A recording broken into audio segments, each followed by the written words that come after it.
Bourbon. Belts. Blockbusters. You are listening to the Triple B Podcast.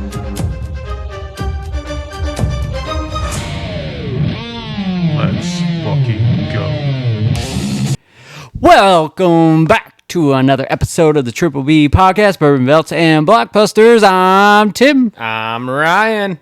And this is the show where we're going to sip on a cocktail. We're going to talk about some wrestling, and we're going to talk about some blockbusters. We sure are. It's going to be a fun episode. It's going to be good. I'm excited for it. It's going to be a great episode. Been looking forward to it. So let's get right into it. Ryan, this was your cocktail of the week. It sure was. What do you got for us? I'm excited, man. I'm excited for this. I've been looking forward to this one for a while. I've attempted a version of this in the past, but I didn't have all of the right things, and I didn't do it up like I did today. We got a s'mores old fashioned. We're using the bourbon from last week, the Elijah Craig. It was the small batch. We both really enjoyed it. 8.5. I was say 8.5. It was really easy to sip on, really good price point. Everything about it, solid bottle. Go grab yourself some. So we got that. We went with 2 ounces of that. Did 1.5 ounces of a homemade toasted marshmallow simple syrup that I made last night. Very simple. Did 1-to-1 sugar and water. Warmed that up until the sugar dissolved. While that was happening, I toasted a bunch of marshmallows with my little hand torch.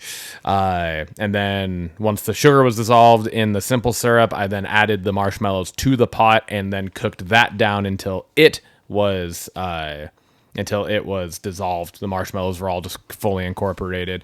I did miss a step in this, so there is one thing that I think could make this even better, and I forgot to add vanilla extract to the simple syrup. Oh, okay. The recipe that I'd seen from a guy on TikTok used that, and I wanted to try it and just totally spaced.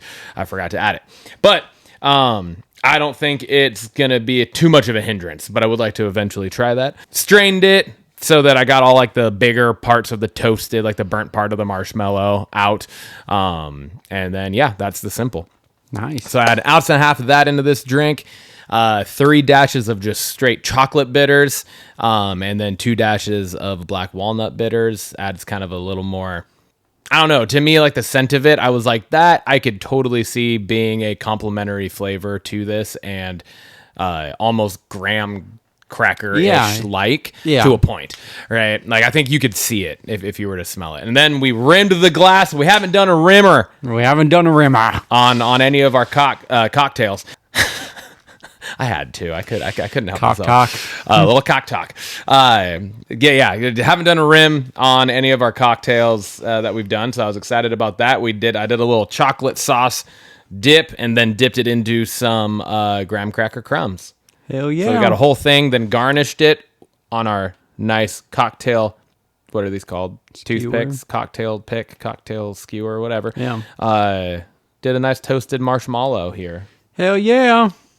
So, let's give her a go. Cheers brother. Got to be careful how to go about drinking this. Ooh. Yeah. I mean, that's a 10 out of 10. 100%. That is a alcoholic dessert. That's what that is right there. It is. That is so good. It really is. It's really good. Joining you with a 10 out of 10 on that. It's easy. It is just dessert in a cup. It's very dangerous. That one you can just gulp down and ask, can I have some more? Yeah. Especially more. Because we did 2 ounces of this bad boy in there, and it's 94 proof. So some more. That's that could get you. It could get you if you're not careful. Yeah. I was excited to put this bourbon into a cocktail, and I just we liked it so much. It already had the sweetness. It wasn't like super bitter. It didn't have a killer after kick or anything, but there was that heat.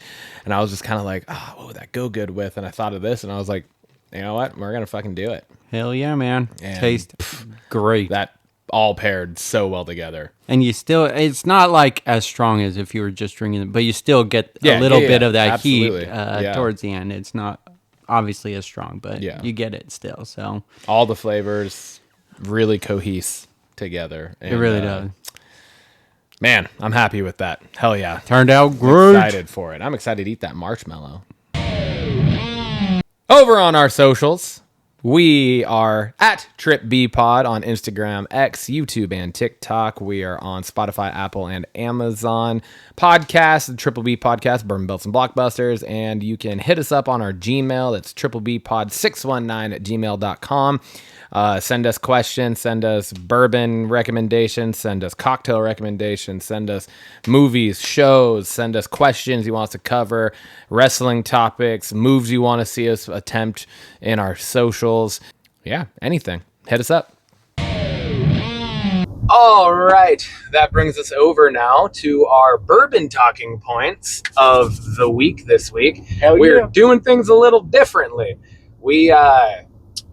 We got a fun little festivity that we're going down to do right now. We are driving down to Elby, Washington, where they have a whiskey and steam event. So they have a train that runs, and it runs out to a museum. We're going to hop on that bad boy, and when we get out there, they're doing a whiskey tasting. So we thought it'd be kind of fun to film the bourbon part of the episode, or the primary portion of the bourbon part, at least, down on our venture down. So that's what we're doing right now. We're gonna just continue on with our fact check. We got another edition of our weekly fact check this week. It was my turn. It is Timmy's turn. We're gonna try to do this without dying because he is driving, and he is the one that has to do his fact check. So, well, it's all right. He said he has most of it memorized. We're gonna test that. All right, so we talked about the heel turn for Stone Cold last after WrestleMania 17 and how it was pretty short-lived, and it actually lasted for 7 months. There was like a brief week where he went back to being the good guy because Vince was asking for the old Stone Cold, but then he eventually went to the Alliance. So there was a tiny break, but for that invasion, he was a heel. And then the night after Survivor Series is when he went back to being a face. All right. And the reason why they said that was pretty unsuccessful, the heel turn, is because Triple H got injured shortly after, and he was the big bad with him during that time frame. Yeah. Next up, just a quick clarification. We were talking about the MFTs, and you said that you referred to the U.S. title as the IC title. So it's the U.S. title that Solo has. Yeah. But we started saying U.S. Championship shortly after you said the Intercontinental.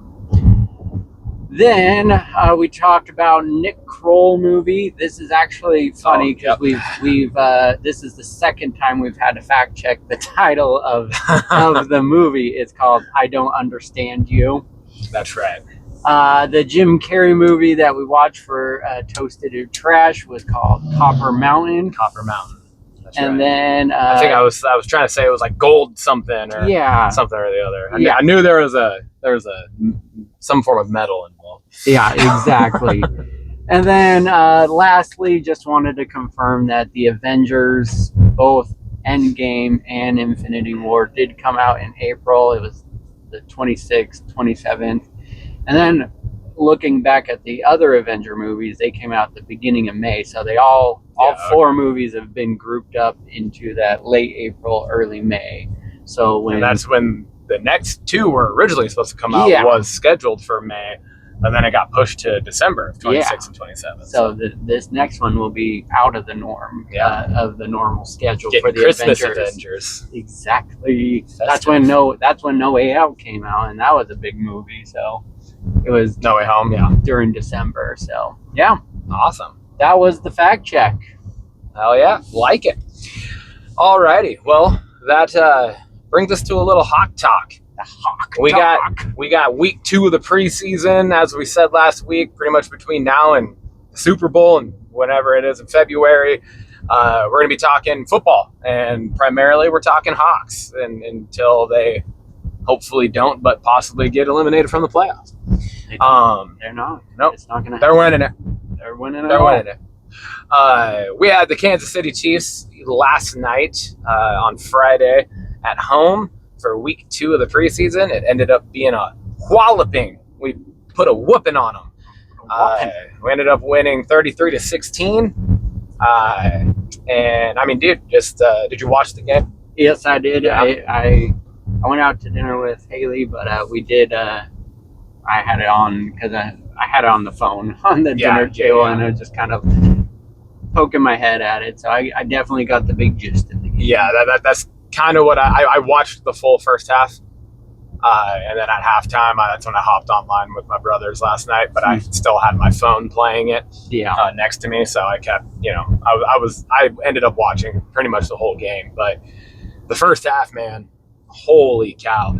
Our offense, and this is without, like the majority of our starting offense played yesterday at least on the first series, right? And then most of them stopped. Sam Darnold looked great. 4 for 4 for like 30, 34, 36 yards or something like that.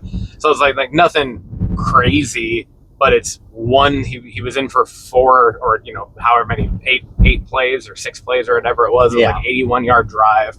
He went 4 for 4, completed all 4 passes, was getting it out quick, was on time. The accuracy was there, like everything you want to see from a newly acquired starting quarterback in his first action. It was there. Yeah. Rolling out, getting out of the pocket quick, like just everything. Our offensive line, dude, looks fucking fantastic. Which is just not weird. What we're that's used weird to. Yeah, it's a weird sentence to say for sure, being a Seahawks fan. Because like even like when we had Marshawn, we didn't have great offensive lines. No. We had middle of the road offensive lines with a fucking phenomenal running back. Yeah.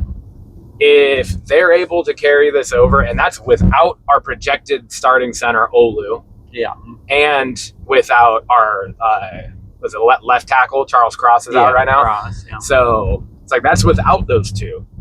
And our offensive line looked great pretty much the entire game yesterday. So I mean that's going all the way down the depth chart. Yeah. Right now they look good. The new offensive line coach has them with a completely different mindset than what our offensive lines have had for a long fucking time, man. So it's exciting. It looks good. Running backs fucking blowing the goddamn doors off of shit. K9 hasn't even played. Yeah. Sharps made a quick impact. He had the biggest hole to run in for that touchdown as well, which was fantastic. Well, and then Holani's fucking first carry of the game went for like 30 yards. Yeah. I was like, oh my God, we ended up rushing for like 268 total yards yesterday. Yeah.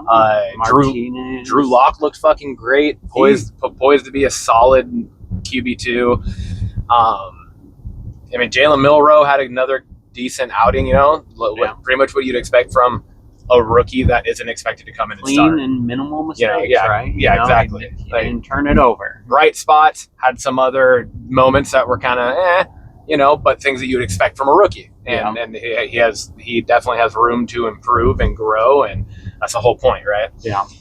Our defense were fired up, man. I mean, that opening drive that they had, they drove down, got inside the 20, and then went 4th and 1, went for it, and Julian Love stuffed that fucking fullback at the line of scrimmage, dude. And kept him from getting it, from picking that up. That was awesome. Didn't have any turnovers other than the turnover on downs. I'm good with that one. That was like you were trusting in your offense to do it, and then also believing in your defense that, hey, which led to the safety, right? Yeah. Right afterwards. Exactly. So it just showed faith in both of them, which was a relief. I don't think we'd always get that in previous schemes. Yeah, no, for sure. So all good things all around there. It was another week because we ended up tying the Raiders last week, but in the first half of the game, which for the most part in preseason games is the part of the game that matters, because that's when you're getting whether starters or you're at least getting like guys that are going to be playing on your team, you're getting good looks at them. Yeah. Right. When you get down into the third, fourth quarters of most preseason games, yeah, you're looking at more guys. Now this is guys that are just trying to make the roster, that are going to be like deep rotation, deep depth guys. Yeah. Right. So like that type of stuff, you got to kind of halftime kind of when the actual game ends for the most part. Right. Yeah. We've looked really good. We've come out super strong. Our offense is moving the ball. Like we had a really good opportunity to drive down and score in that first opening possession that we had last week. Drew Lock just made a bad throw and threw an interception. This week we scored touchdowns on 4 out of our first 5 drives. Jake Bobo, man, you Bobo talked had about 2 him last week. I love me some Bobo. Both were incredible. I think he went 2 for 2 catches. 2 touchdowns was his final thing. Yeah. But the one was like a 12-yard middle, like wide receiver screen that he bounced off a couple guys and fought into the end zone for. Similar to Horton's touchdown last week, yeah, I thought. Yeah. And then that one to the back corner. Yeah, the second touchdown was a thing of beauty. The ball was a gorgeous ball by Drew Lock. So pretty. Bobo's. There's a lot of like underestimated stuff about Bobo, and it really showed on that play. His footwork, like I said last week, he's not the fastest, he's not the most agile, but his route running is crisp. It's really good, and he has very sure hands. Yeah. And that route was the thing. Like the defender's there, but he gave one little shake, got just the step of separation, and then he waited until the last second to put his hands up to catch that ball because he knew the defender was close enough to be able to just essentially face guard, right? Yeah. But the way he played it ended up being like, as he started to go up, the DB looked back as the ball was like right over the DB's head. Yeah. So he looks back as Bobo's catching it, essentially. So it was a thing of beauty. It was awesome to see. And like I said last week, I have been a fan of Jake Bobo since we got him on our team. So yeah, I'm excited for him. He should be a lock to make the squad. And then Derek Young, dude. Derek Young had a really good showing yesterday too. Had a couple really good catches, with a little bit of yak after also. He's in the kick return game. He's on special teams. Cody White had a huge open field stop on the Chiefs kick return on our kick cover team. All around, man, I'm really excited about the way that these first 2 games have gone. It seems like there's just a different feeling, and you can sense that just watching these games. You know, you can sense that in the players and the enthusiasm that they have. I mean, last week we had like 2 different penalties because we had vets that weren't playing running onto the field to celebrate, because that's just like they're so into it, and that's that culture that McDonald's trying to cultivate here. And you can tell already in the very early stages of year 2 under McDonald, it's happening, and he's turning that around, and everyone's buying in underneath him. So yeah, I think just my last few points on it is just the Clint Kubiak scheme seems to be just working great out there. Like just seeing the tight ends get in on the blocking and just seeing it all work together on some of those big plays was just awesome to see yesterday. It was really, really cool. Yeah, it's awesome. Now there is the devil's advocate, the other side to things. Last year in the preseason, Ryan Grubb's offense looked good in the preseason too. So obviously, it's preseason, everything is kind of taken with a grain of salt, but just the energy, and like I said, there's a feeling that just seems different. Yeah. This year than years. I mean, the previous 7 or 8 years, really. Yeah.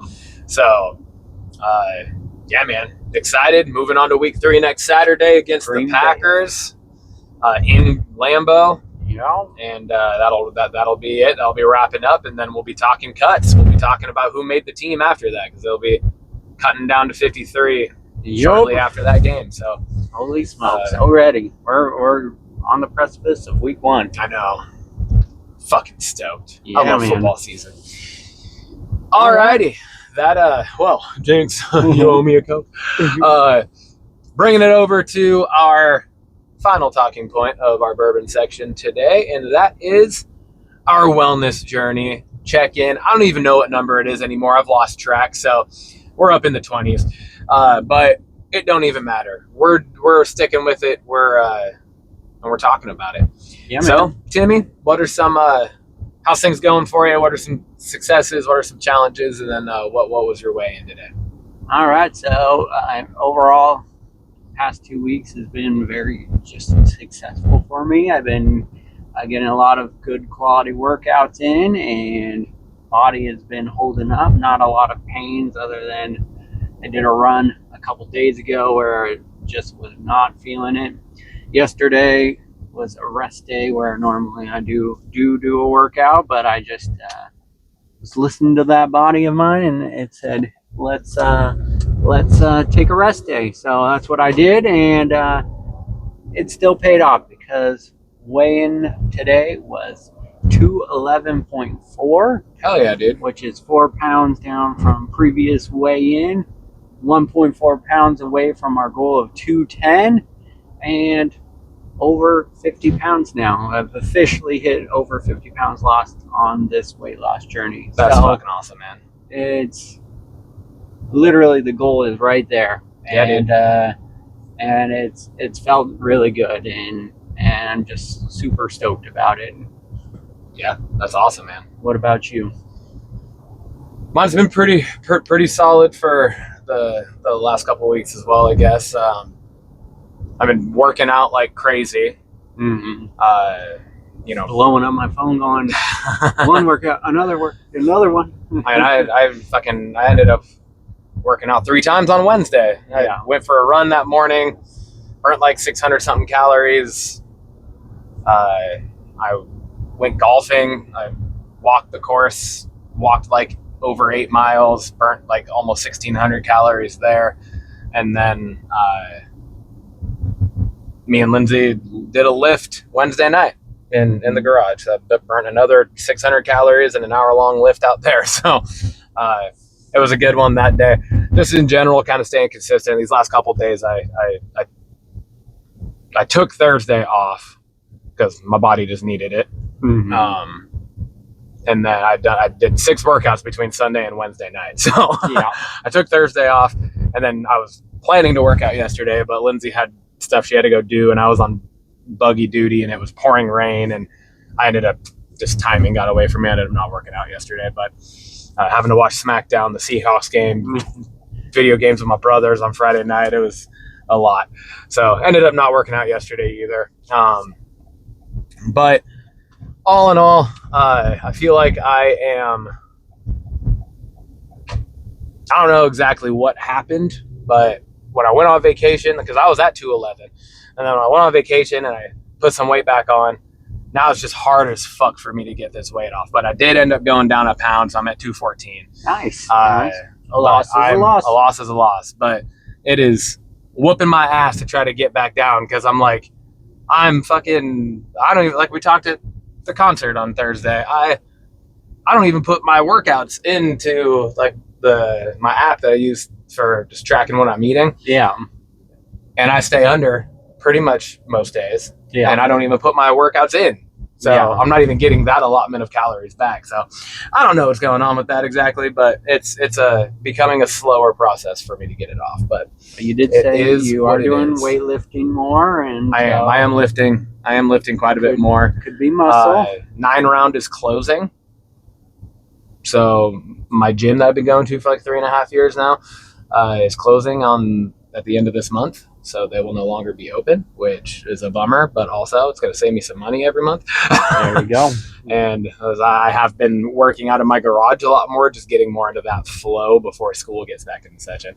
Yeah. I know once school starts up at the end of this month as well, I'll be back into a better routine. Yeah. I won't be as tempted to snack as much when I'm at home.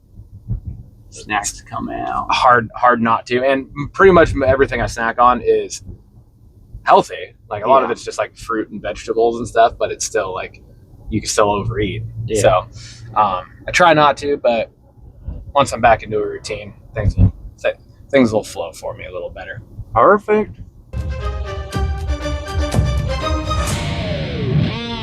And that brings us over to Belts.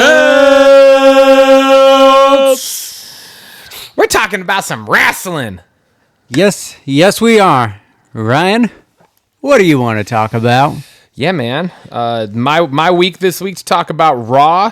Got some things.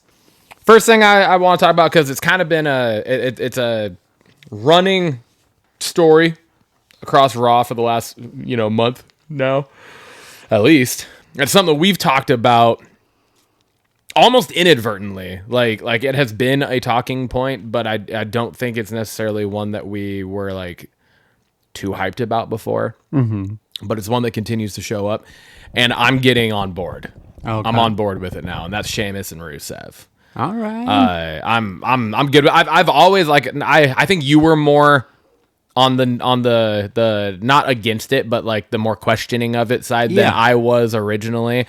But then with like the kind of weird, almost comedic like continuance of a backstage brawl last week that happened, and then that paired with the fact that they did it on like 2 other shows or whatever the fuck it was all recently, it was just kind of like, what the fuck's going on? I really enjoyed this segment on Raw this time, and I feel like it is continuing to build, and I do feel like this is those classic. We're getting more of that feel of it being one of those classic non-title storylines that you give a shit about. Yeah. Is it up there with like the CM Punk Drew McIntyre? No, but I do feel like there's something behind it. Yeah, I feel like it is growing. The fans are all about it. Like in the buildings, like they blow up for Sheamus. Like he's just such an over guy, and he has been forever. So I'm here for it. Yeah. No, I the potential's all there, and the matches were great that they've had so far, with the exception of the one where it was just kind of ends in DQ and then ends into the brawl. But still, a lot of fun. So I'm excited to see where it goes. My one little concern factor here is Sheamus it's been a tough battle against Rusev. Mm-hmm.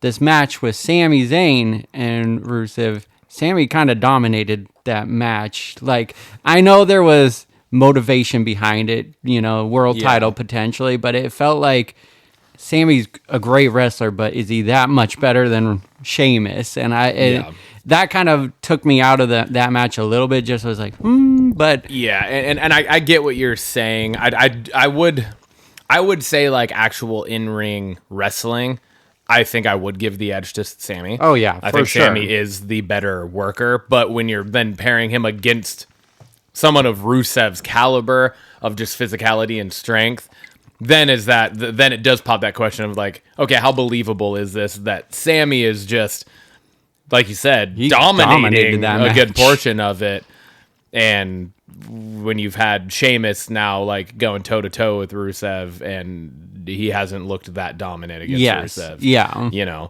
And yeah, so I get what you're saying there. I totally agree with that. I didn't even think about that while I was watching it, honestly, but it makes total sense. Yeah. So. But other than that, I mean, but then they quickly brought it back to Sheamus coming out post match, and I do like that. So yeah, they're great superstars in the ring. Should be a fun feud to continue. Yeah, absolutely.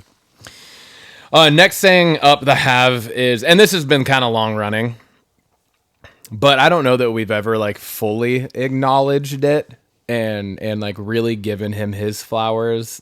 We have kind of in passing, but I just wanted to outright say it. Dom is quickly becoming one of my favorite wrestlers. Oh, 100%. Like, his character is too fucking good. The fucking, when you saw like the clips of him fucking coming out at AAA and taking the mask off, and it was Dom, like the pop that he got was huge. The pop he got was fucking late 90s Rock Austin pop. Like, it was fucking insane. It was just like, holy shit, man. It was like, it was so loud that it was like the video almost went silent. Mm-hmm. You know what I mean? Yeah. Like when noise is that loud that the audio just almost stops working on phones. Like, it was just like, holy shit, dude, that was crazy. So that was cool. The continuing to get one over with AJ. I disagreed with it at SummerSlam, but now that they've doubled down on it, now I'm like, okay. Yeah. You know what I mean? Like, it's like, okay, they're sticking with this. I'm good with that. They're going to stick with him continuing to kind of pull, you know, what's the saying? Pull the wool over AJ's eyes type of thing. And just keep getting one over on him. Yeah. I'm good with that then. Like, that makes sense to me now. Yeah. It's Dom's character. It totally fits. So, and he's so fucking good in the ring now, because when he first debuted as a wrestler, you know, like as an adult wrestler, not in 2006 or whatever, when he was like 8 years old or whatever the fuck.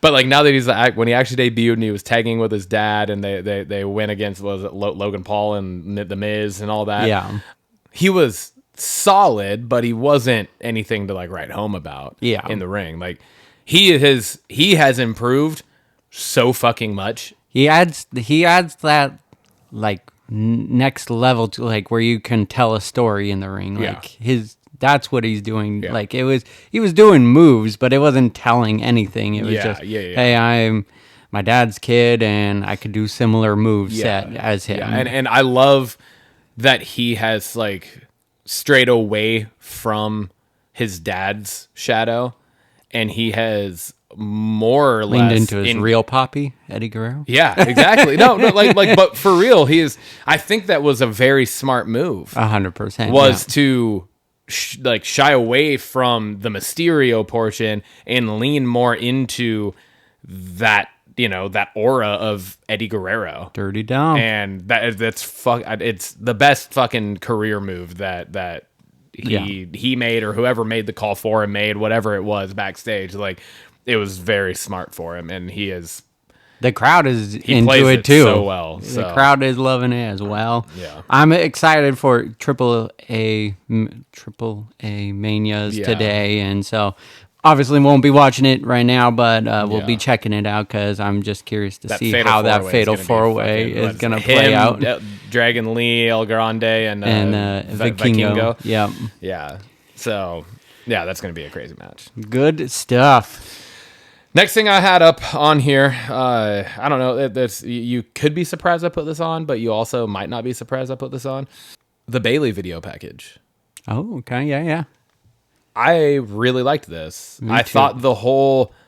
I felt kind of just about a lot of it leading up to this, right? It was more like, okay, yeah, we're getting this Bayley is unsure of herself again, because like this isn't the first time they've played this kind of card with Bayley specifically, but there's something different about this one. There's definitely something different about this, and it's to the point where it's like it feels like it's leading to a heel turn, but it also at the same time it's like I don't know what's going to happen. It could be like, oh, it's leading to this heel turn, and that's what they're kind of pushing. But then it could all of a sudden be, no, she ends up being like the ultimate face. You could totally get that out of this. 100%. I definitely got that from that video where it's like you can hear like little like video or voice clips of her heel run and everything. But you're right. Like it's like she could fight through that to become, you know, just an ultimate face, like you said. So it could go either way, which is awesome. And it totally had me invested. So I'm now I'm like, okay, now I'm interested to see what is going to happen next. And so it totally hit the mark. It did exactly what it wanted to do, I thought. So I thought it very well done promo there. Yeah. And finally, the whole main event segment and the eventual announcement of the Clash in Paris potentially main event. I would assume it would be the main event. I will be shocked if this isn't the main event of Clash in Paris. But you got a fatal 4-way between Jay, LA Knight. LA Knight, thank you. Logan Paul is the only thing popping in my mind. I was like, oh, that's Cena. Jay, LA Knight, CM Punk, and Seth Rollins for the World Heavyweight Championship. Should be a fantastic match. It should be absolutely great, but you just know Seth's retaining here. Oh yeah, he's essentially 3 against 1, but the other 3 are all hotheads. So they're not going to be able to hold it together. They're not going to be able to all work to make sure that Seth Rollins doesn't get it because they're obviously not all going to be able to agree upon who's winning the match that isn't Seth Rollins. So there's going to be some fishy stuff. It's a no DQ match because it's naturally a fatal 4-way. So the goons are going to get involved. Yeah, it's just but it should be a fantastic match. I'm very excited about it. Agreed. Question for you. Do you feel he's deserving, but do you feel, is it weird to have Jay in this match, or does it feel like it should have been Roman, or are you just good with it? I 100% don't feel like it should have been Roman in this match, because he literally hasn't done anything since he lost the World Heavyweight Championship to deserve to be in a world title spot. Yeah, so true. No, absolutely not. Do I feel like it's weird that Jay's in it? No, not really, because the fans didn't want him to lose the title in the first place. He hasn't had his rematch. All he's done since winning the title is put on fucking bangers of matches. And he's, outside of losing the King of the Ring finals to Cody, he's kind of has been screwed by Seth's goons quite often since then, right? So I feel like it fits perfect. I feel like it is totally a worthwhile thing. And he got the win at SummerSlam too. At SummerSlam, And I mean, like, realistically, if you were to really say one of them, and this is obviously, it's me and how I have always felt about LA Knight, thinking that he should be in the main title card, or the main title picture, he would probably be the one that would, out of all of them, that you would say, realistically, just based off everything that has happened, like, he just kind of came out of nowhere and started harassing Seth Rollins to weasel his way into the title picture. You know what I mean? Like, he didn't win anything to actually put himself in that position. You know what I mean? He just, like, worked Seth Rollins down to the match last week, and then CM Punk interrupted that match, so now he's still involved. You know what I mean? Like, but Jay, I think, is, No, I get. I just wanted him and CM Punk are definitely deserving. I just saw the discourse online about it, so I just wanted to get your thoughts on it. Yeah. I mean, there was definitely a portion of the fandom that didn't think Jay should have been the World Heavyweight Champion in the first place. Yeah, I agree. But the sold out shows every week that pop to his fucking theme song more than anyone's theme in the history of wrestling tells a different story. So agreed. And again, and we've said this before, but there has never once been a time where the fans are wanting an encore of, and like asking and receiving an encore of a theme song or of an entrance. You know what I mean? And like, it's gotten to the point where we've now had him do it twice in the middle of a match. So I don't know. I just think that's, deserving. Like 100%. Yep. So, going over to SmackDown, I got to talk about Alexa Bliss versus Piper Niven. I think this match, Alexa, I'm going to give Alexa just more kudos and flowers just because this was like the most believable, like, little wrestler versus big wrestler. Like, Alexa worked Piper Niven so well in that match. Like, if you look at, and I'm pretty sure we've talked about it on the show, like, seeing Zelina versus Piper Niven, it didn't feel right. Like, it just, nothing Zelina was doing was like, oh, that's believable. But the way Alexa Bliss was working the match, I think was awesome. The match was very good in general. But again, just giving WWE's their flowers is they're driving home the women tag titles feuds going forward. So Secret Service is obviously the next in line for the tag titles. Who's it gonna be though? I feel like it's gotta be. You would think it needs Chelsea Green and but probably you would think it would be Alba. The other two. You'd think it would be Alba and Piper. Just because, like, that's kind of how the tag team. They're the tag team in it, and she'd be the singles. Yeah. Going for the US or the world, but or again, whatever. But Freebird style. Yeah, sure. So it could be something. I wish like they that. would acknowledge Freebird, like the Freebird rule, more often. Yeah, I think. Yeah, they only brought it up a lot with New Day around. So But yeah, no, I thought overall it was a good match. Alexa's so good in the ring; she could work with anyone, and this was a great example of that. Yeah, I agree, 100%. Next up, I like what the Wyatts are doing throughout this show is just stalking all the tag teams now. You know, he came out during the Mellow Don't Miz match, and they have a history together, so it played into that, but they could have easily been stalking Fraxium as well. And then you see one of them lurking in the background of the MFTs in the background there. So I thought that was really cool.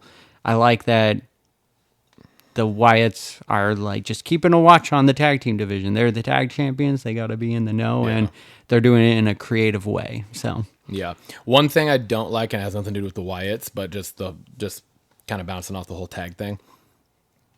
This is the first time that we've gotten Miz and Mello in a tag match in a while. And they've been pushing them as like backstage as this tag team or, mentor-mentee type tag team thing. And then they immediately planted a seed in this match that they're going to break up. Oh, yeah. Like that's how the match ended, was Miz just tagging himself in when Mello's about to finish the match so that he can get the pinfall and get the win. And then you get the Motor City Machine Guns calling them out backstage. It feels very similar to... A-Town Down yeah, Under. thank you. A-Town Down Under, where like they're getting called out for the shenanigans between the two, and like the Miz is Grayson Waller in that situation, right? Like, I don't know. I'm like, if you're gonna do that, just don't fucking have them together because you haven't done anything with them together. Yeah. If you're gonna then all of a sudden put them in this tag match, then have them be a tag team. You could have had them fucking break up without that. You could have had them, this all happen backstage and it just blow up and then they're in a singles feud. Yeah. Like, if that's what you're going to push for is them in a singles feud against each other, then why fucking put them together in the first place? I almost had this as a talking point but then I was like remembering how long it took A-Town Down Under to actually break up. And then they broke up off camera. Yeah. So I didn't bring it up, but they did plant kind of seeds last week when Mello was like, hey, you've been gone forever. And then he's trying to be a singles wrestler. And then Miz just hops in, goes, no, we're going to get a tag team match. And then after that match, Mello's trying to ask for a United States title and then quickly gets turned into a tag, getting into the tag title. So I kind of like it, but it also is just like, I mean, you already had them split up. Yeah. To bring them back together, then split them up. Yeah, it's just weird. It's weird. It's for sure weird. Yeah. So that's why I didn't put it on there, but you brought it up, so we got to talk about it. But I won't hold my breath for them to break up either because it could be a year. Yeah. And it'll take place at a house show. Exactly. Drew McIntyre, he's still one of WWE's biggest MVPs in my eyes. I'm excited that he's back at the forefront and I would assume next in line for the WWE title. What I don't like is, I talked about it last week, Cody didn't mention anything about winning the title. He's already injured off screen. 2 weeks in a row now, WWE title is not. Yeah, we didn't even see him. Not on there at all, and so I'm just like, that is weird. It's just weird. It's your biggest prize. It was in a great match with John Cena. You won it from John Cena. Great match. Nothing. Fucking acknowledge that. Nothing of it. Let's talk about it. Yeah. There's nothing of it. But again, Drew McIntyre, he doesn't need Cody there. Instead, we got this fucking dope video package hyping up Logan Paul versus John Cena. I actually fasted forward through that. Yeah. I was like, nope. Not interested in that, but Drew McIntyre, I love his little woes me and just paints a picture where he's the victim, and he does it so well to where you're like believing him. You're like, damn, he's right. Cody did attack him post match. Yeah, you're just like, what the fuck? What the fuck? I hate you, but I love you because everything you're saying is right, but it feels wrong, but it is true. I eat up every time he's on the screen, and I'm excited for him. Absolutely. Lastly, Sammy is now SmackDown. Sami Zayn is SmackDown. He's officially on SmackDown? Yeah. Okay, I missed that. I was curious. I was like, he's been on there twice in a row. I think now. it happened while I was still at your house, and Nick Aldis comes out. That's no way to treat our newest person of blue brand. But Gotcha. Okay. he's no longer Raw. I don't think it brings in a lot of new feuds because a lot of the people on SmackDown are people he's feuded with, Drew McIntyre and all the people, he's been in with the Bloodline, MFTs essentially going on forever. What I like about this move is it gets Sami away from Seth Rollins, and we kind of talked about that where there was a potential of Sami to go to SmackDown, like when they were doing kind of a brand shift around, and that would help him just kind of take him away from it, so that he can avenge, so that he can win the Royal Rumble, and then go after Seth. it. And so those seeds are now planted. And he kind of alludes to it. He's like, hey, I don't like it, but like it at the same time. But he's like, I was distracted by the World Heavyweight title. Now I can focus on different things. Don't not focus on the world. You still want to be a world champion. Like, don't let that be an excuse. But I like that it was for the U.S. title because he's never won that one. So it makes sense. It's like, now I can focus on a title I've never won. And it totally makes sense also because when was the last time Sami held gold? The IC tag titles, right? No, it was the IC, right? He hasn't held the tag title since him and KO. Yeah, okay. So I think the last time he did hold gold was the IC. Mm-hmm. And then that was WrestleMania 40. Yeah, and that kind of like pushed him into a very short-lived, but into a world title feud eventually with Gunther also. Yeah. But that, again, was one where we were like, well, he's not going to win this because it was so early in Gunther's title reign, right? Mm-hmm. So now now it's been a reset. He hasn't held gold in a year. Yeah. Yeah, we talked about how he loses a lot. Yeah, he loses a lot, true. This now pushes him to, if he does go for the U.S., he is able to win the U.S. Maybe he goes on a moderately lengthy U.S. Maybe say he wins the U.S. by the end of this month. Right? And then he goes from now to January as the U.S. Maybe he drops the U.S., but then wins the Rumble. I would almost let him keep the title, win the Rumble, and then he chooses Seth, and then Seth's goon squad starts making Sami's life a living hell, costing him the U.S. title, just all feeding into that feud. Yeah. That would be awesome. Either way. All I was really getting at, was just like, starting with the U.S., and now it's that build and that stepping stone, what those titles should be used for, like what we've talked about in the past, right? Like you have him go for the U.S., he wins it, goes on a, that would be a moderately lengthy U.S. title run, right? Yeah. It would be a, multi-month run. Yeah. If he obviously were to lose it, which you would assume he would lose it before then going for the world. Absolutely. And then that it just makes it more believable than just like he hasn't been in a title picture in general, really, for the last year. Yeah. And then to put him into the world title picture would have felt weird, right? Mm-hmm. So I think this is a good move. I think that is a smart way to go about it. I agree. Like I said, I'm here for it. I think it's a good way to, again, steer him away from the Seth group. And now my only other question is, Jacob okay with just Sami coming in and getting into... I mean, he did pin Solo twice now, so he definitely deserves a title shot, but Jacob also has lost, not without interference the last two times. So true. So it's a little hard to see him letting that go, but yeah. Well, and you got a little like before the match, little heat between Sami and Jacob, but then after the match, Jacob straight up hugged Sami. Yeah. So it's kind of, at first I was like, oh, well, that could end up potentially leading to a Sami and Jacob feud, which would be really fucking good matches.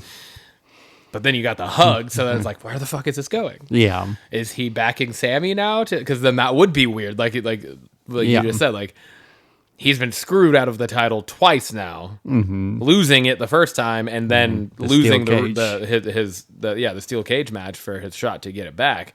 And we've gotten very little follow up to that. Yeah. Outside of like this last week, like last night was we didn't even see James last week. Yeah, because that was one of your talking points. It's like, why wasn't he there? Yeah. So I don't know. Yeah, it is kind of weird. I don't know. It's interesting. Interesting. It's the whole thing that has to do with the bloodline. It's getting convoluted. Yeah. It's getting watered down. It's getting confusing. Yes. This is when you get into the deep, deep waters of NWO, Wolfpack, and all the variations of it's where it's heading, you know. Yeah. Banger of the week. Ryan, what do you got for banger of the week? It's just because he's so fucking good at what he does and how he does it and makes you believe him. I went with Drew McIntyre's promo. That's a good one. We have no Cody. There's no rebuttal. There's nothing. It's just him out turning the angle the way he wants the angle to be turned. And he's done it. He's done it with everybody that he's feuded with since he really became this version of himself. Yeah. Right? Like kind of before CM Punk, but really it was the CM Punk feud that really like put Drew McIntyre realistically like on the map as one of the faces of this franchise, and it like he's just been hot since in everything that he's done. And him and Cody, I mean, I think that's a fucking absolute banger in the works. So, I agree 100%. I mean, you already alluded to it. You assume that's where this is going because it wouldn't make any other sense. Yeah. So, yeah, I mean, I'm all fucking here for it, and I'm fucking here for Drew knocking Cody off and taking the title. Take it from him, please. That too. That'd be fucking amazing. Yeah. And it would be shocking. Like, nobody would expect Cody to lose it in his first defense. No, absolutely not. So. I like it.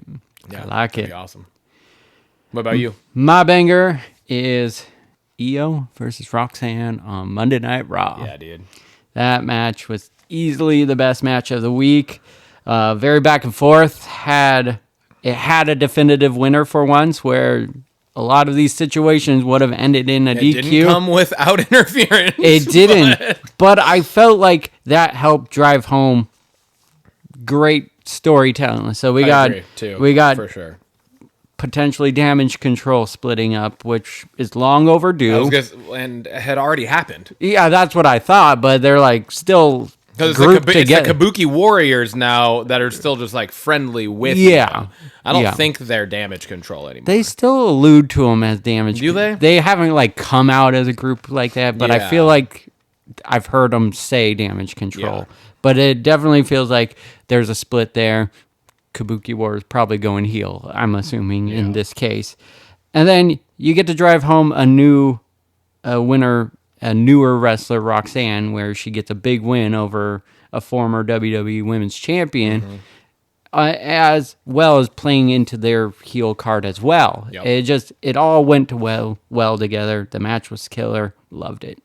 To take it a step further, you also then have the further pushing of the storyline between Rhea Ripley and Io Sky backstage afterwards with all of this, because Rhea then, whether on purpose or almost inadvertently, kind of tried to get Io to realize like, hey, Asuka and Kairi Sane, they just screwed you out of that. Yeah. And then Io took it as like she's trying to get in her head type of thing, and then she's stormed off even further. So now it's like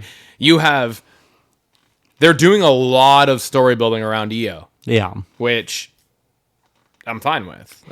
She's one of the best, like, not character wise, but in ring, she is top 5 women's wrestlers on the planet. Yes.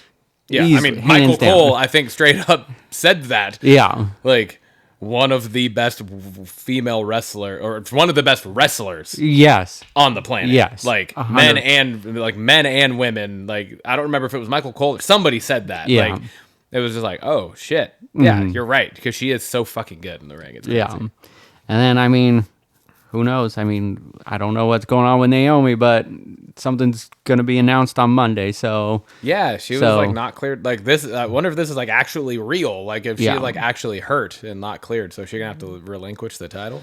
So that could lead to another Rhea versus Io kind of thing. Which I don't know, but if that's the fucking case, what needs to happen then is it better fucking be Rhea winning this. Rhea needs to win that because then we could get Stephanie Vaquer versus Rhea. Yeah, which is a match that we need. Yeah, that's not just a want. That is like a necessity for life right now. With them on the same roster, you need those two in a fucking. I want them in like a best of 7 fucking feud. Yes, no, that would be so fucking good. So good. But if that is what it is, I'm gonna kind of fucking be. I'm gonna be a little upset because this is the best Naomi's ever been. It's a huge fucking bummer if that is actually like if it's not just a work and it is actually like a real thing. Like no, I'll be so bummed for her. Yeah, because this is the best Naomi's ever been. As much as we have been absolutely against her, adamantly against her over the year, going on, getting close to a year and a half that we've been doing this. Yeah. She has really come into her own. This character has been fucking fire. And I was here for her being the world champion right now. Absolutely. I definitely wanted Rhea to win at SummerSlam, but I still like... You're giving the flowers where they are due. where they're due, exactly. And so I will be bummed for Naomi if that is the actual case. Absolutely. Like she finally gets to that fucking pinnacle and then gets hurt. It would be like Finn fucking winning and losing, and has he held a world title since? He had the IC title, but not a world title. Yeah. That was one and done. Crazy. One night and done. Yeah. Oh, hold up. Time out. Before we move forward, I wanted to can I throw an honorary banger of the week out? Do it. It's more of like a banger of recent. Okay. Not just the week. Candice LeRae. Oh, yeah. Dude, she's fucking awesome. When she was with Nia, it was kind of like forgettable because most things with Nia are. Let's be honest. I will shit on that as long as I can because maybe one day you'll give her flowers too. When she earns them, when she earns the flowers and is actually doing things worthwhile, then yes. I was giddy when you said that she was in a fucking angle on NXT. I was like, but then she showed right back up on SmackDown yesterday. I was like, damn it. Anyways, Candice LeRae, fucking SummerSlam in the triple or the fucking 6-way TLC match. She was one of the brightest fucking parts of that. Just like her involvement in that match, and then the fucking spot that she took is fucking crazy. Mm-hmm. Like those are. I was talking to Lindsay about that today because we finished SmackDown this morning, so we saw that this morning. Yeah. The ladder spot that she took at SummerSlam, I was telling Lindsay, like, these are moves that we're used to seeing the guys do. Mm-hmm. These are not moves that you see the girls do. Like, historically speaking, Lita maybe going off of a ladder out of the ring through something, maybe. Yeah. I can't like pinpoint if I remember her actually taking that type of high risk spot. I know she took bubble bombs off the top rope through tables, stuff like that. She took 3Ds, shit like that all the time. There might have been a spot at WrestleMania 17 in that TLC match. Maybe, yeah. Because she was involved, Spike was involved. Yeah, and Rhino. But Rhino. There was nothing like in my mind that I'm like, I can't picture actually. I don't think anything like that. Lita on top of a ladder in the ring, falling off to the outside of the ring, going through another ladder. Yeah. Right? So I'm like, that's fucking wild. And then she fucking gets up last night on SmackDown and just fucking hits off the top rope to the ring apron to the outside of the ring, a fucking Hurricane Rana on Montez Ford. Mm-hmm. Now, was it a flawless Hurricane Rana? I think it was more on that was on Montez. Absolutely. He like hesitated. Yeah. Right? So that was on him. Her part in it, I thought was great. Flawless. Yeah. Like, just the fact that she just fucking climbs up and just does it, like, Let's fucking go. And she is not, it's not like she's Roxanne Perez. No. She's not in her fucking like early 20s. Yeah. As a new, like, she's been in this fucking business for like 20 years, dude. Like, you know, long time. She's been doing this shit for a minute and she's still doing this. It's fucking awesome. So I just wanted to throw that out there. I really thought that was worth, because we haven't really talked about Candice LeRae much. No. She continues to pop up more and more in like shining moments for me, and I love the whole angle with DIY and her right now. Them sitting on the ring apron together, like waving, whatever they were doing, all smiling. I was like, this is fucking awesome. Yeah, this is so good. It's really good. It's and it's one of those things where I'm like, are BFAB and is it Angelo Dawkins, are they like a couple? I don't think so. Then kick BFAB the fuck out and let's get Bianca in this bitch. Yeah. Because Bianca and Tez are married. Yeah. And then Candice LeRae and fucking six person mixed tag right there. That would be fucking awesome. That would be such a good match too. So I like anyways. it. I like that. But I know like BFAB also she's actually pretty good in the ring too. So. Yeah. But still, I like the angle of like him and her being married, and they talk about it, and you know, like all of it. And, like he was the one that went into the ladder to knock her off, and then gave her the thumbs up. Like all of that was just fucking gold. It was fucking so good. It was comedy gold. It was perfection of just like in ring everything. I loved every second of it. So yeah. Anyways, that was just an honorary on. I like it. I like that. All right, that brings us to Belt's question of the week. I pose this one.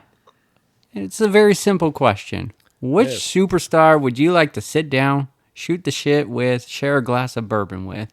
Current superstar? It could be any. It could be any. I didn't write anything down for this, just so you know. I wanted to kind of do this off the cuff. And I also wanted to I wanted to ask that. Like, is it like current or? I mean, preferably current, but it doesn't have to be. I feel like there's levels to this, right? Because I'm sure there is. There's like the who would be the best, like the most, like who I'd want to just like have a legit conversation with about wrestling and the industry and all that. Cody Rhodes. Yeah. I think he has some of the best insight because he grew up in it and he is still in it and he's been in it. But then Randy's in the same fucking thing too. Like, right. Like he grew up in it. He's been in it the whole time, obviously longer than Cody. But then you have the other levels too. I was just like, who the fuck, like who would be just like the most fun? I feel like KO. Yeah, he was high up on my list. One of them that where I'd just be like, he'd just be a fun dude to just fucking bullshit with because he just seems like the clips of him and Cody talking on his podcast, and he's just like ripped. Like we talked about it too, I think. Yeah, and it's just like just like no filter, doesn't give a shit, just ripping into Braun Breaker about to spray tan. Like that shit is just like, oh, that's fucking awesome. Like, who would give you like just openly the most just like. What are the craziest bullshit backstage antics that take place? I feel like KO would be the one. Oh, I don't give a fuck. I'll tell you. And you just go in, you know? Yeah. But none of them are my answer. Okay. Paul Heyman. That's my answer. I'm going Paul. I had this feeling. I'm going Paul Heyman, man. That motherfucker has stories for days. Stories for days. ECW, the WCW, serious part. WWE. Exactly. Like, but he has the funny shit. He has the storylines he's been in, who he's helped like train behind the scenes when it comes to promos and the booking of matches and the building of a fucking entire fucking company. And I think Paul Heyman would be the person that I would pick. Yeah. Yeah. There's just way too much fucking wrestling brain there. Yeah. To pass on. Yeah. I have kind of like a few like you just listed right there from a wrestler and like behind stage. Hurricane Helms, Greg Helms. He works as like a producer. Yeah. And I thought that would be fun to just like, he doesn't seem like he'd be too serious. Like would just be fun to have a conversation with. Yeah. Current wrestler, I would want to do maybe like Roman Reigns. I've seen some of his like videos, like driving in the car with Seth. He just seems like a fun guy off camera, singing Tay Tay and all that in the car. And that's just right up my alley right there. But the one guy I would like to shoot the shit with and drink a glass of bourbon with, Stone Cold Steve Austin.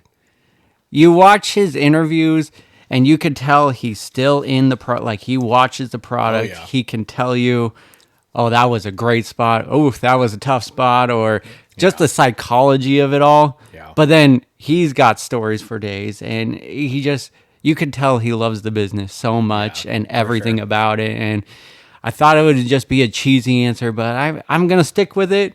That's funny because like he was like, obviously he was one of the first ones that popped in my mind. I was like, oh yeah, but I was like, that might just be too on the nose. Yeah. Like, I'm going to go somewhere else, but I'm happy you said it because he was obviously one that I was like, fucking Stone Cold. Yeah. Like, come on. I just let's go. I love his psychology on the business, and it would just be fun to talk about. So yeah, absolutely.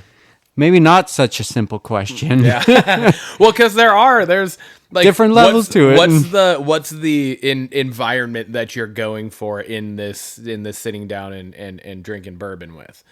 Are you going for more like, yo, let me pick your brain? Are you going for more of like, hey, story time? Are you going for more of like, let's just fucking let's just shoot the shit and have some fun? You know, there are different fucking categories to what that ambiance is going to be like, which is then going to play into different people. Yeah, absolutely. You know. Well, that brings us to Blockbusters. First one up, I put this on here. We got Dead of Winter. The synopsis is, hit by a blizzard, a grief-stricken loner gets lost among back roads near a Minnesotan lake and stops for help at a remote cabin in the woods. Here, she discovers a young woman kidnapped by a desperate couple who are armed and intent on murder. Isolated and without cell service, this unlikely hero realizes she is the woman's only hope of survival. The cast is Emma Thompson, Judy Greer, Mark Menchaca, I think is how you say that, and then Gaia Wise. I also think that's how you say that. The release date is, oddly enough, my 32nd birthday, September 26th, 2025, and it will be out in the cinemas. The cinemas. Dude, what'd you think of this trailer? Trailer is awesome, dude. We're getting a lot of like snowy, like snowy, blizzardy, nitty gritty, fucking just like you just tell like it just feels like it's just gonna be like this raw, emotional, just like But talk about like roles you didn't think you would see people in. Emma Thompson and Judy Greer. I know. I know. Is that Judy? That was exactly what I was watching. I was like, where the fuck do I recognize her? Wait, is that Judy Greer? I was like, what the fuck? I was like, this is not the character I would have expected her to play in this. But from the trailer, dude, they look like they fit in these roles so well. And yeah, I don't have anything to compare it off the top of my head, but it looks amazing. It looks gritty, like you said. I like this kind of movie where you're just out in the middle of nowhere, just bad guys and one good guy essentially trying to rescue. So I like it. Well, one thing I will pick apart's not the right term, but that's the only thing coming to my mind right now, is in the trailer when she like first, or at least how the trailer portrays it, could be at completely different times, but it just the way it seemed was she's like out spreading the ashes or whatever on this frozen lake, and then she hears this commotion, right? The one thing that I immediately was like, what the fuck? This doesn't really make any sense. The two people chasing the girl, like the gunshot goes off. You do that again, it's going in your head, or whatever the fuck he said, right? And now Emma Thompson's character is like all hiding behind her truck.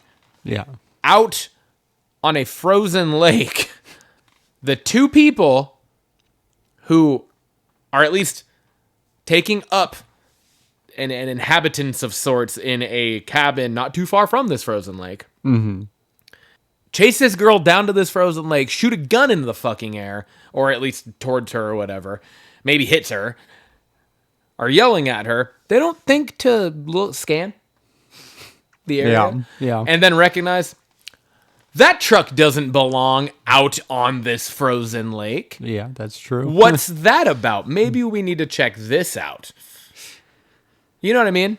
And again, it's in a trailer. A lot of trailers recently have been doing a really good job of not giving away a lot of stuff. So I could be totally reading into this wrong. Yeah. And hopefully I am.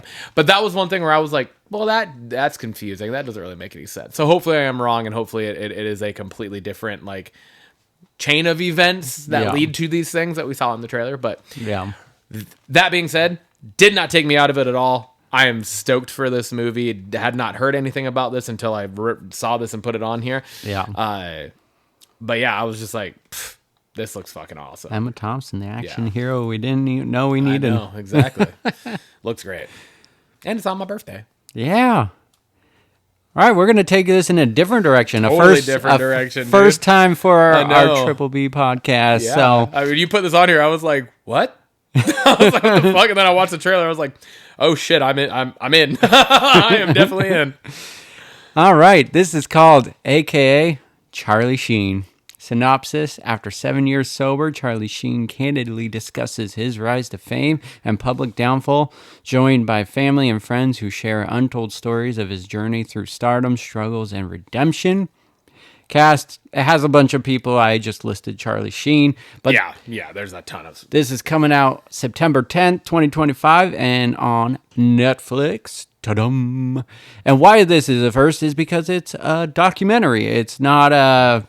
It is a two-parter, so I didn't know if it was going to be a show or a movie, but it's a two-parter, so I just put in the movies. So, what makes this awesome is it's a documentary. We haven't covered one of those before, and it's Charlie Sheen. I mean, this guy has been a main focal point for long-ass time in Hollywood. He was the Hollywood guy for a long time, up through 2.5 Men when things went sideways for his character. But it's just kind of exciting to see, whether it's like a redemption story or just getting a little more on what happened during the time where he just kind of disappeared off the earth. I know he was in a few random things here and there. But, from being on our screens every which way possible to not, I'm excited for this. For sure. I'm excited because it seems like I don't feel like you often get like a documentary type thing about a specific person where you're getting accounts of things from people who like straight up hate this guy. Yeah. And you definitely are getting that from some of these people in this, like Heidi Fleiss specifically. Mm-hmm. Yeah. Right. Like he helped put her in jail. So, so it's kind of wild. So I'm going to be very interested in watching this and just, it's going to be, I'm along it's for a wild ride. Definitely intrigued. Wild ride. All right. Next up, I put this one on here. The title of this movie is called Steve. The synopsis is, set in the mid-90s, Steve is a reimagining of Max Porter's Sunday Times bestseller Shy. The film follows a pivotal day in the life of head teacher Steve and his students at a last-chance reform school amidst a world that has forsaken them. As Steve fights to protect the school's integrity and impending closure, we witness him grappling with his own mental health. In parallel to Steve's struggles, we meet Shy, a troubled teen caught between his past and what lies ahead as he tries to reconcile his inner fragility with his impulse for self-destruction and violence. The cast of this is the main character is Cillian Murphy. He plays Steve. There were a handful of other people, but there weren't like no names. Yeah. So I didn't want to put them on here and end up butchering names or anything. But Cillian Murphy is in this. He's the star of this movie. The release date is October 3rd, 2025, and it will be out on Netflix. Trailer looks wild, man. Just the way it's filmed, it looks like another gritty movie. Kind of reminds me of just like the aesthetic of 28 Days Later. Oh, just, yeah. In a sense, like it has that grainy film to it, for sure. And I don't know, it looks deep. It looks, looks crazy. Yeah, absolutely. Obviously catches my attention just being a teacher and, obviously this is a completely different scenario than what my career is, but it's still just, and anything about that I always am interested in. And then you couple it with the fact that Cillian Murphy is in this. I'm always interested in everything he does because I think he is a phenomenal actor. Yeah. And so just I was like, oh, I'm in and I'm interested in it, and so I'm throwing it on here. Yeah, he's dealing with struggling teens, but he's struggling from the looks of it as well in this. So that just makes for an interesting plot line there. For sure. Shelby Oaks. Synopsis. A woman's desperate search for her long-lost sister falls into obsession upon realizing that the imaginary demon from their childhood may have been real. Cast is Camille Sullivan, Keith David, Brandon Sexton III, and Michael Beach. Release date is also October 3rd, 2025. Hey. And it's coming out in theaters. The cinemas. What'd you think of this one? I mean, it just continues to play into the fact that you're a fucked up individual. Dude, this looks fucking wild. You know how to find them. You really do. I don't know that we have gone a week over the last couple months without a trailer that has made me relatively uncomfortable to watch. So thanks for that. You're not welcome. even in the right season. It's always spooky season. But yeah, dude. It looks crazy. It looks just new. Mm-hmm. It looks different than a lot of the other similar type stories that we've kind of gotten. You know what I mean? Like there's always like the horror movie where it's some form of demon possession, whatever it is, right? But it looks different. It looks like a different thing. So that's always fresh and exciting. Yeah. So I like from this trailer just the atmosphere it built. I don't know. I just got kind of like taken into the world of this movie while watching it. It definitely felt different, and I like a movie that can do that. Really cool story to this. It's director's first movie is this movie, and the guy's name is, I think, Chris Stuckman. His last name is Stuckman, and he is one of the first YouTubers to start like reviewing movies, like first handful of people, and back when YouTube was taking off. And Mike Flanagan got behind this movie and pushed for a big budget for it to finally get released, and so that's when Neon came on and put this out. So just kind of a cool backstory. Had a Kickstarter where it raised over almost $1.5 million for the budget for this film. So really cool backstory, and movie looks creepy as hell and makes you feel uncomfortable. So I'm really excited for this one. Dude started doing stuff similar to what we're doing. Yep. And look where he's at. Yep. Look at him. Look at him. Just look at him. Look at him. Fred! Robin. Yum. What's in the news, Ryan? We got handfuls of things on here. Yes, we do. I was super excited to see this. Scooby-Doo has always been one of my, I remember that was probably one of the number one like main shows that I watched growing up on a regular basis.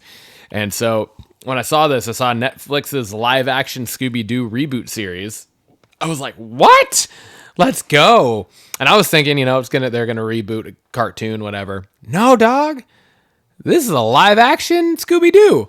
Hell yeah. It says that they're aiming to cast ages 14 to 17 for the lead. So it's going to be a younger crew of people. So I was like, that's a fresh take. That's brand new for us. That's cool. Production on it's looking to start in early 2026. The synopsis for it is: it's a modern reimagining of the iconic mystery-solving group of teens and their very special dog. During their final summer at Camp Ruby Spears, old friends Shaggy and Daphne get embroiled in a haunting mystery surrounding a lonely lost Great Dane puppy that may have been a witness to a supernatural murder. Together with the pragmatic and scientific townie Velma and the strange but ever so handsome new kid Freddy, they set out to solve the case that is pulling each of them into a creepy nightmare that threatens to expose all of their secrets. I mean, I'm here. I'm here for it. I've always loved Scooby-Doo. It holds a near and dear place in my heart because of it was one of my main shows growing up, like I talked about. So there's that nostalgic piece there to it. I loved the live action movies and whatnot. So I thought that was interesting.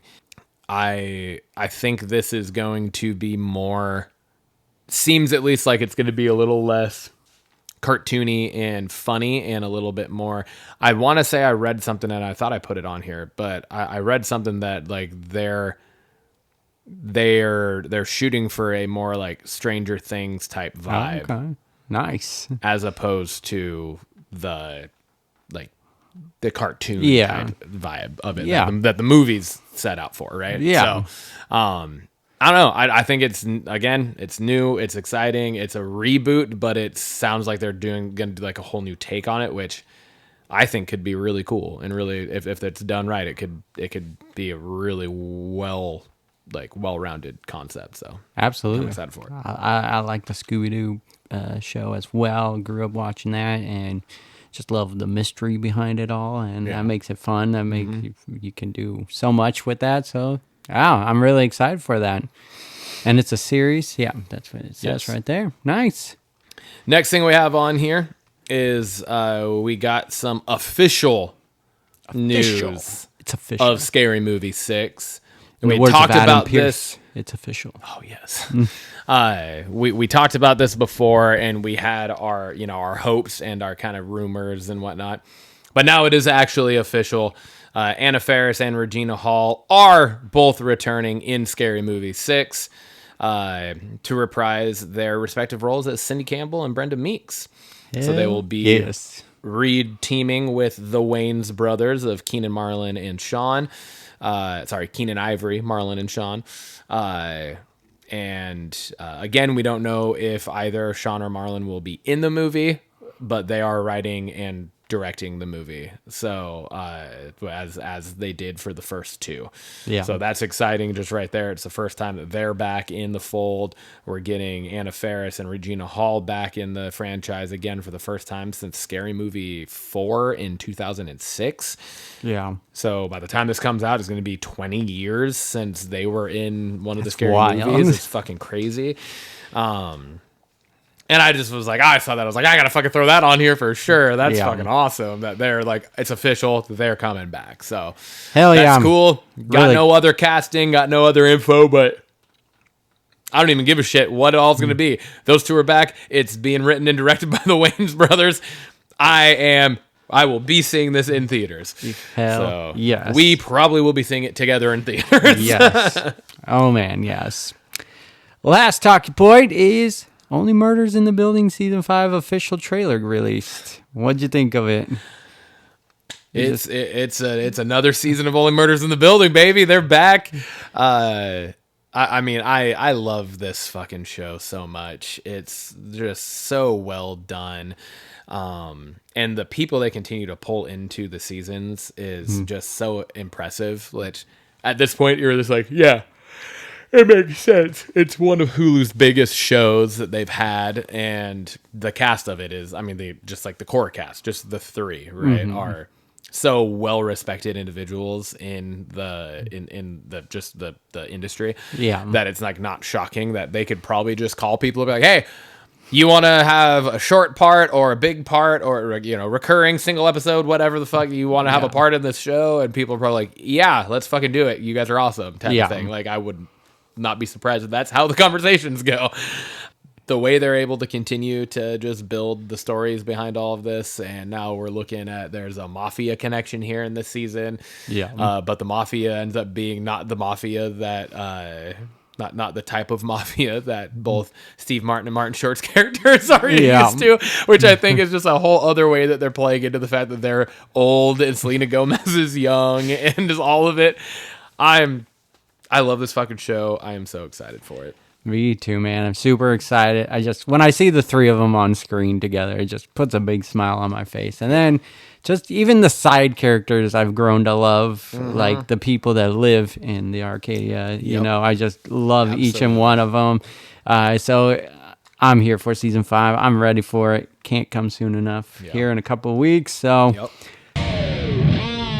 which brings us to our special segment of the week, and we got Small Screen Sampler, where we take a show that we've talked about on our show previously and we take an episode. We just watch an episode of it or whatever's out and talk about what we thought about it. So this week we got Alien Earth releasing on Hulu. We were super pumped for this one. Absolutely. The trailers for this really didn't give away a lot, but were very impactful. But it finally came.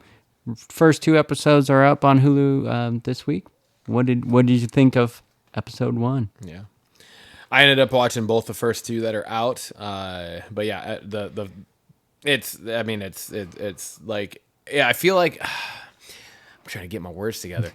It's exactly what I thought it was gonna be, and not anything what I thought it was gonna be at the same time. If that makes sense. Mm-hmm. Like, you're used to in the movies, and that's why I think part of why I liked it so much is because you're used to in the movies, like this kind of more long, drawn out build to the alien. You know, there was really no long, drawn out nothing in this. Like, it kind of hits the ground running. Yeah, and you're pretty quick. You know, it's not super far into the first episode where you are watching the alien kill the first time, right? Yeah. I don't know. I think the whole premise of it is just fucking wonderful. Yeah. So I'm really interested in. I like how it has the 3 different, like, it's like cyborg, synthetic, and hybrid, like that, like the 3 different things, and it's like each one's from like a different company, too, right? And then that's how they're like. You get the Weyland Otani Corporation. You got the whatever the I can't even remember all of them. It's the city, right? It's that's like, it's not Protege. It's like a. It starts with a P though, right? Yeah, but Prodigy City, I think. Yeah, Prodigy. Yeah, Prodigy City, and then Prodigy, I think, is like the name of like the corporation of the younger kid who's like the millionaire guy. That the hybrids are, and so the hybrids are essentially they're robots with a human consciousness put into them. So it's you take somebody that's terminally ill and you put essentially their mind into a inanimate body. Which is a wholly fucking wild concept in and of itself. It really is. So you get that though, and then you're also, which we haven't really gotten a lot of yet, I guess, but you're there. I'm assuming you're gonna play into the cyborg and the synthetics as well. Yeah. So. Dude. Yeah, I got through just the first episode, but it was a wild ride from the get go. It's just you get so much in that first episode, and like you said, you don't have to wait this long drawn out time. You see the xenomorph pretty quickly into it. Yeah. But then you get all these side things going on too with the synthetics, like you were just talking about. The other fucking creatures on the ship that we're like still learning about what the fuck's even going on with that little worm looking thing. Ugh. Oh god. But just it's just cool seeing, like, this is leading up to the first Alien movie. Like, this is before that, and just and seeing Earth come into play with all of this and everything is really cool. And I'm really excited to continue this one. Yeah, same. I'm excited for it. Comes out on Tuesdays now, weekly, until however many episodes it has. It dropped the first 2, but and then another one I just kind of talked about, but just the whole atmosphere. You feel like you're almost back in that Alien movie that came out back in the 80s, right? So absolutely. All right, Blockbusters question of the week. To wrap up the show, I posed this. I said, name a character. That was weird. I don't know why I said it that way. Name a character that shows up without any real backstory to them, who ends up being a key player in the story that you would like to see a prequel about their origin. I'm going to throw you curveball here. Okay. Brick Tamland. Steve Carell from Anchorman. I fucking love that. Oh, that's awesome. Ended up being a phenomenal character in both those movies. And I would just love to see how Brick Tamland became a news anchor. Or I want the same atmosphere as Anchorman, but I just want the story behind Brick Tamland. That's fucking awesome. I love that. Oh, that's good. I like that. We already talked about mine. I told you we were at the Creed concert Thursday night, and I don't remember exactly how it came up, but it somehow came up, and then we ended up just talking about it, and I told you like the whole thing that was just kind of crazy about this. So I posed this question Tuesday night. I believe it was Tuesday night. It was either Tuesday night or Wednesday morning. And I just came up with this, and I had my answer, right? That's what led me to the question. As most of these typically do. Yeah. You kind of have an idea of something in your mind, and then that's how you you formulate the question. And then, so I post this, I have my answer, and then Wednesday night, after I got home from golf, did dinner and everything, put Lainey down, and I was like sitting on the couch, and I was kind of scrolling through, and I was like, wait, what the fuck? And I saw an article about the fact that my answer, they're actually working on it. So I was like, what? That's fucking crazy. Like, that's to my knowledge, it's the first time that that's happened when we've had a question like this, to where like we ask a question and then like an answer is actually then actively being worked on. Yeah. So that's kind of cool.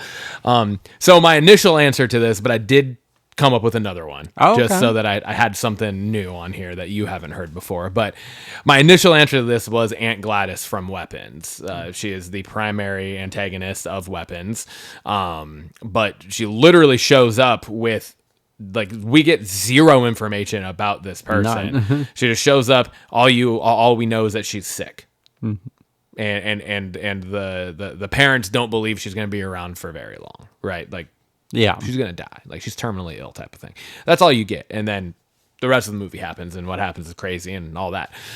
So I was just like, I want to know like her origin, like what led to the voodoo stuff, what all of the craziness that led to her being her, and doing what she does. And has she done this before in other places? Like, has this type of thing happened? Is it like a pattern that she is? You know what I mean? Like, there's so many unanswered questions about it that's where I came up with this question. And that was my answer. And then I saw that the director of Weapons and the studios are actively working on and exploring the idea behind doing a prequel about Aunt Gladys. That's and I was awesome. like, what? Like, that's fucking cool. So, but because that happened, we had already talked about this a little bit in person, and because it is something that they're actively working on, I was like, I'm going to try to come up with something else as another answer too, so that I have one that is probably more like the Brick Tamland one, where it's like, that's something that we would love to see, but we're probably never going to see that. Yeah. And I went in kind of a similar vein. I went with Jason Segel's character in I Love You, Man.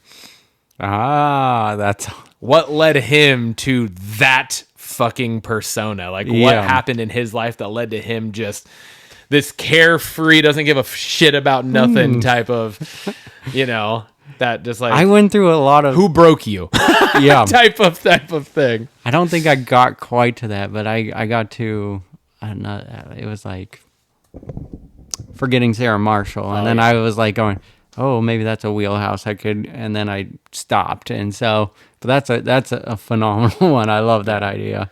Yeah. If we want to go animated, we could go Edna Mode from The Incredibles. She's just a character. She's the one that comes up with all the stuff for him. That'd be cool. Another one which isn't necessarily no backstory, so it doesn't necessarily fully fit the question, but Alfred from Batman. Oh yeah. Like, what was Alfred's origin? Like, what was his origin? Mm-hmm. Or Lucius Fox. Oh yeah. The guy that like creates all the gadgets for Batman, like all that stuff. Anyway, we digress. yeah. We could talk about this shit for hours. So, but we don't need to do that. Cheers, brother. Episode 63. Fantastic cocktail. Hell yeah. Good episode.